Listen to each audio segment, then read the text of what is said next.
I used to think I was just lazy, the kind of person who starts things and never finishes, who makes ambitious plans and then never follows through.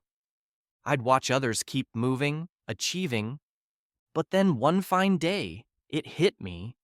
What if I am not lazy at all? What if I am just tired, drained, burnt out? I always thought laziness meant not caring, but I cared too much. I wanted to do everything perfectly, immediately, constantly, until my body said, enough. I wasn't avoiding work because I was lazy. I was exhausted, mentally, emotionally, spiritually. My mind was always racing, but my body had no fuel left. And that's when I realized burnout doesn't just come from doing too much. It comes from caring deeply in a world that doesn't pause. I started thinking about it like this. If your phone runs out of battery, do you call it a failure? Of course not. It just needs to recharge. But when I was the one who ran out of energy, I called myself lazy, weak, undisciplined. Turns out, I wasn't any of those things. I remember telling a friend, I feel useless. I can't even do basic things anymore. And he asked me, how long have you been running without rest? That question stuck with me because the answer was too long.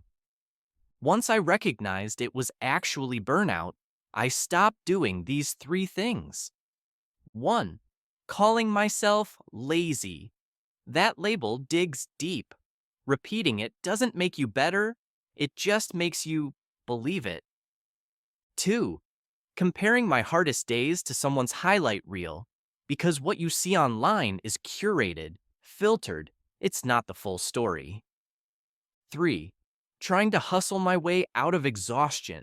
You can't grind your way back to wholeness. Rest isn't optional, but it's essential. And you know what actually helped me? I started listening to my body. If I needed 10 hours of sleep, I gave myself permission to take it. I made a bare minimum list. Just 3 simple things I could do even on my worst days. Going for a walk, stretching for 5 minutes, and drinking enough water.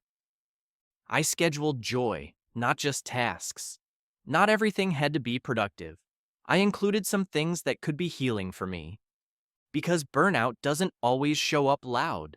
Sometimes it's silent, a numbness, a fog, not crying all the time, but not feeling anything either.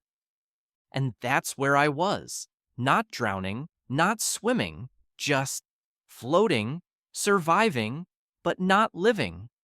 And if you've been there too, I want you to know you're not broken.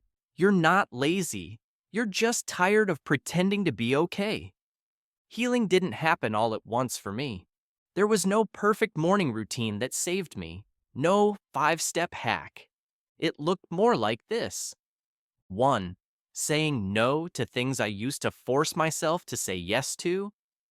2. Allowing myself to do nothing without guilt. 3. Letting go of the pressure to always be on. Rebuilding actually meant learning to be soft with myself, to check in instead of check out, to exhale without fear. And for the longest time, I thought I was lazy, but I was overworked, underrested, mentally drained, emotionally unseen. And now I see it clearly. So here's what I say to myself now, and maybe you need to hear it too. I will stop labeling myself with words that don't belong to me. I will rest without guilt. I will heal in my own time. Because if you've been calling yourself lazy, maybe today's the day you stop. And healing starts by being gentle with yourself. With this, I'll take a leave. See you in the next video.